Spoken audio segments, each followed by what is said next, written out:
second last show of the entire Eras tour in Vancouver, British Columbia. I believe it was December 4th, 2024. And my two daughters and I road trip. So from Kamloops to the hotel and stadium, over a high mountain pass in winter, snow conditions, all of these things, snow, ice. We didn't care. We did not care. And so many people, when we got there, it was, again, it's this infectious spirit. One woman infecting this feel-good empowerment. How can you not rave about that? What would be wrong with you if you did? Because there is something that you're not connecting with. And that's sad. Sad for you.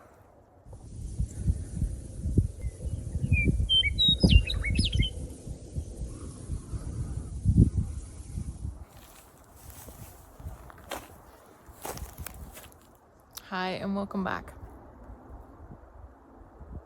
It's a little bit later for us to come out, but I couldn't leave until I watched the Taylor Swift, Travis Kelce podcast on New Heights.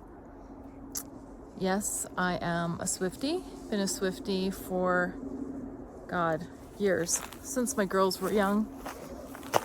And that's the only music that we listened to for a few years. And it's so funny to hear one of my nephews and even my son, they can recite and sing along all the words back from that time because they had no choice. They had to listen to the music that was being played, and seeing that they were in the minority, well, they learned the music. And so it's so nice to see. I think especially now, so many people are enamored with that relationship because it gives you hope and possibility after having gone through so many challenges and heartbreak and betrayal and all the things and the emotions that each one of us experience if we're living life. And that on the other side of that, if you continue to believe and have faith that someone will just be aligned with you, find you, seek you out, no holds barred. So it's so nice. And it's so funny because my girls will tell this story really well. My one daughter had the opportunity, or won the opportunity, to get tickets to Taylor Swift. And so, as anyone knows who has tried to get Taylor Swift tickets, you kind of go in a lottery, your name is picked, and then you have to be really on the ball when your number comes up so that you can actually secure and purchase tickets. And this happened to us last year. My middle daughter was chosen, and we had it all set up. And we were in the middle of a renovation, everything else, but we had a table set up. We had 3 computers going. My one daughter was at work, working remotely from San Francisco, and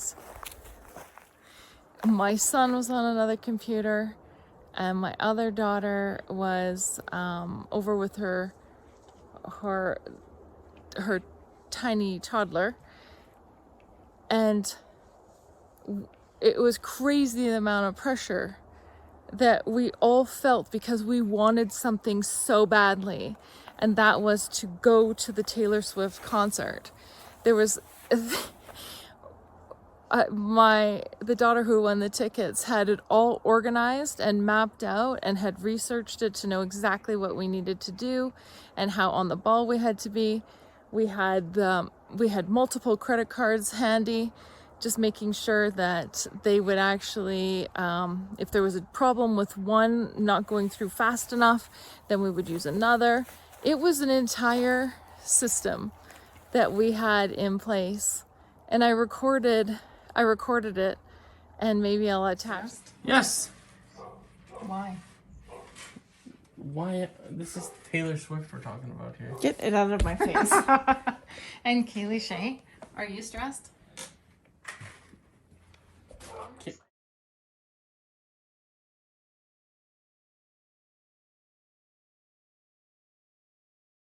It was such a fun experience, but the point of this whole story is, it's when someone believes, when someone is kind and authentic and genuine, it's infectious. It just spreads like wildfire and people are attracted to it. And I think that is what Taylor Swift is. She is just authentically herself, how she comes across, and is unwavering in her honesty and transparency. Of course, she's business minded and savvy and doesn't show her entire hand. You shouldn't. But very grateful and thankful and humble. But yet, rightfully so proud of her accomplishments. And I love that, especially for a female role model. Especially for any role model. That is what we want. And then to find a partner who is equally matched and happy and, boosts her up. Is not afraid of her success, embraces it, encourages it. And the reciprocity back to her. And then back to him, right? Back and forth.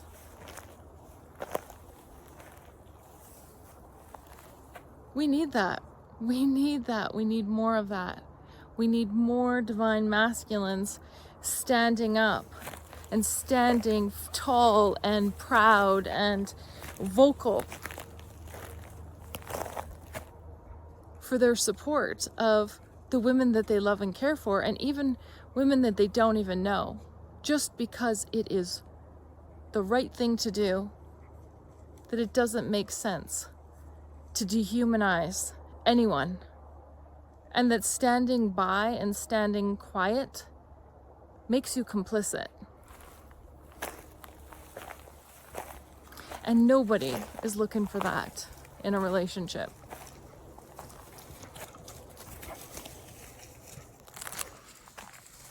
So going to that concert that night and then seeing her reclaim all of her music that she invested her heart and soul into, I know this is how so many people feel. It is this sense of justice. It's what we're all looking for. And especially as women, because I can speak on behalf of myself and other people, other women that I know, this balancing of the scales where men have all the power and you don't have the resources or the ability to fight back until you do. And I have to say, her approach to everything being heart-centered and really mindful and intentional. It is exactly what this world continues to need and should be thankful for. All right. So enough about, well, there'll never be enough about Taylor Swift, but that's enough from me for now on Taylor Swift. Huge kudos and respect and to all the women out there and the young girls and the teenagers and the people who are struggling. It's so good to have someone that they can look to and see that things do work out. Things do work out, and there are good men out there too. We just haven't found them yet.